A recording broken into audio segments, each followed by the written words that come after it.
How's it going, guys? Luis here, hope you guys are having a great day. Nintendo just dropped the Nintendo NX reveal trailer this morning, and it's officially calling the NX the Nintendo Switch. The Nintendo Switch is Nintendo's new home console that's also a handheld hybrid of sorts. The console itself is a tablet running a custom Tegra processor. It's not the Tegra X1, so it could technically be more powerful than something like the Nvidia Shield, but we don't know for sure since they haven't released any specifications on the technology just yet. Here's how the console works though. You have your Nintendo Switch, which is essentially a tablet. You can then attach these side controllers called Joy-Con to the sides of the console to make it a fully portable system. If you want to play the system on the TV like a traditional home console, you can break off the Joy-Cons from the sides of the tablet and then dock it into the Nintendo Shield dock and play it on the TV. You can then use the Joy-Cons as a controller or use the Nintendo Switch Pro controller. The Nintendo Switch Pro controller looks something more like a 360 controller, something traditional that gamers should enjoy. When you want to take the system on the go, like on a train or an airplane, you can slide the Joy-Cons while the console is still inside of the dock and then remove the tablet from the dock.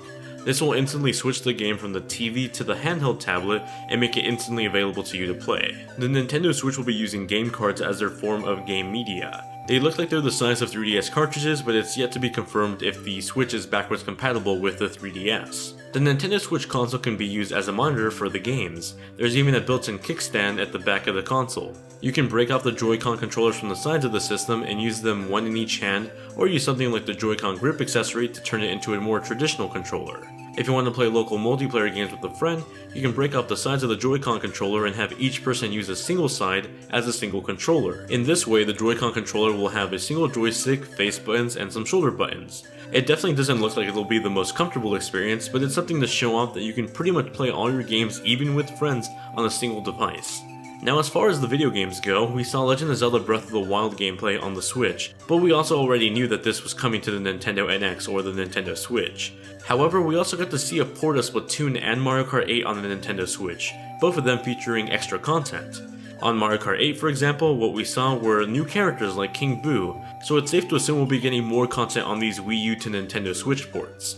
You could also hold two items now at once as compared to holding one item on the Wii U version of Mario Kart 8. Splatoon looks like it's also getting more customization features. For example, you're now able to change the hairstyle of your Inkling along with their clothes bottoms. The people playing Splatoon on the Nintendo Switch were also playing on a brand new map, so it looks like it just won't be a direct port from the Wii U to the Switch. It will actually feature brand new content along with the ports.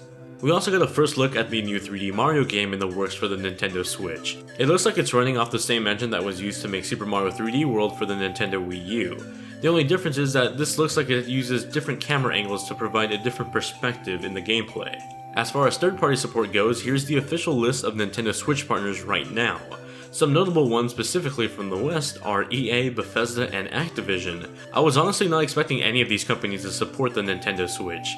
Some other cool developers from Japan include Atlus from Software and Square Enix, so maybe we can expect some future Persona or Final Fantasy games on this system.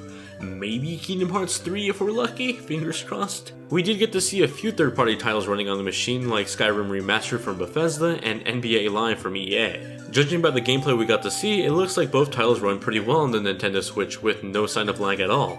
Overall, Nintendo's new home console venture looks really interesting so far.